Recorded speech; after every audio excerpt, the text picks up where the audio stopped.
ব্রাহ্মণপুরনগরবাসী বাবারা রে, গভীর মনোযোগ দিয়ে শুনতে হবে। এবার আমার নবী বলে, আমার কোন উম্মত যদি কোন কিছু যখন ভুলিয়া যায়, তখন সে যেন আমি নবীর প্রতি দুরূদ পড়ে। সুবহানাল্লাহ বলেন। তাহলে ওই নবীজির প্রতি দুরূদ পাঠ করা দরকার আছে না নাই? ওই নবীকে জানার চাইতে ভালোবাসার দরকার আছে না নাই? নবীর প্রেমে পাগল হইলে, নবীর প্রেমে পাগল হইলে আল্লাহ তাআলা খুশি। নবীর দুরূদ পড় দিবানিশি, নবীর দুরূদ পড় দিবানিশি। আরে আমার নবীর প্রেমে পাগল হইলে গো, ওরে আল্লাহ পাকের দিদার মিলে ইয়ো। থাকো যদি জজবা গালে বাজাও প্রেমের বাঁশি, নবীর দুরূদ পড় দিবানিশি। নবীর প্রেমে পাগল হইলে, নবীর প্রেমে পাগল হইলে আল্লাহ তাআলা খুশি। নবীর দুরূদ পড় দিবানিশি। তাহলে ওই নবীর প্রতি দুরূদ পাঠ করা দরকার আছে নাই?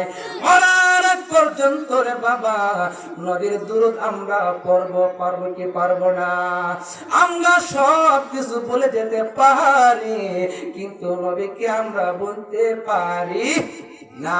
বন্ধুরা রে আমার গভীর মনোযোগ দিয়ে শুনুন। এমন একজন সাহাবীর নাম বলবো, যে সাহাবীর নাম হলো রে বাবা আব্দুল্লাহ ইবনে আব্বাস রাদিয়াল্লাহু তাআলা আনহুমা হতে বর্ণিত। আব্দুল্লাহ ইবনে আব্বাস রাদিয়াল্লাহু তাআলা আনহুমা বর্ণনা করতেছে রে বাবা, এক গ্রাম্য লোক, এক গ্রাম্য লোক আমার নবীর দরবারে আসলেন। আমার নবীর দরবারে আইসা বললেন, ইয়া রাসূলুল্লাহ, ইয়া হাবিবাল্লাহ, নবী গো, ও মায়ার নবী, আমার কেন জানি বিশ্বাস হয় না গো নবী, আপনি যে আল্লাহর পয়গম্বর। আমার কেন জানি বিশ্বাস হয় না গো নবী, আপনি যে নবী। আর ওই গ্রামের লোকের পাশে একটি খেজুর গাছ ছিল। কি গাছ ছিল? একটি খেজুর গাছ ছিল। আমার নবী ডাক দিয়ে বলে রে, ও তোমার পাশে যে খেজুর গাছটা আছে, এই খেজুর গাছের যে পাতাগুলো রয়েছে, তাকে যদি আমার নিকট যদি ডাকি, আর সে যদি আমার নিকট যদি চলে আসে, তাহলে তুমি আমি নবীকে নবী মানবানি? সে বলল, হ্যাঁ অবশ্যই আমি আপনাকে নবী মানব, যদি সে যদি আপনার নিকট যদি আসে আপনার কথা শুননা। এবার আমার নবী ওই খেজুর গাছের গুছাগুলোর দিকে লক্ষ্য করে ডাক দিলেন রে, আল্লাহু আকবার। ডাক দেওয়া মাত্র রে ওই খেজুর গাছের গোছাগুলো সঙ্গে সঙ্গে আমার নবীর দরবারে হাজির হয়ে গেলেন। বলল সুবহানাল্লাহ।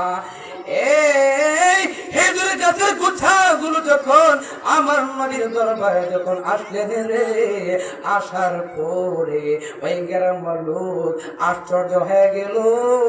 হাই রে, আমি তো ভাবছিলাম নবী ডাক দিব আসবে না, কিন্তু চলে আইসা পড়ছে। আল্লাহু আকবার বলেন। এবার আমার নবী বললেন, এবং তুমি চলে যাও, তোমার জায়গার মধ্যে তুমি চলে যাও। এই দৃশ্য যখন ওই গ্রাম্য লোক যখন দেখলো রে বাবা, দেখা মাত্র রে বাবা ওই গ্রাম্য লোক ডাক দিয়া বলল, ইয়া রাসূলুল্লাহ, ইয়া হাবিবাল্লাহ, নবী গো, আর দেরি করিয়েন না, আপনি আমাকে কালিমা পড়িয়ে মুসলমান বানিয়ে দেন। লা ইলাহা ইল্লাল্লাহু মুহাম্মাদুর রাসূলুল্লাহ সাল্লাল্লাহু আলাইহি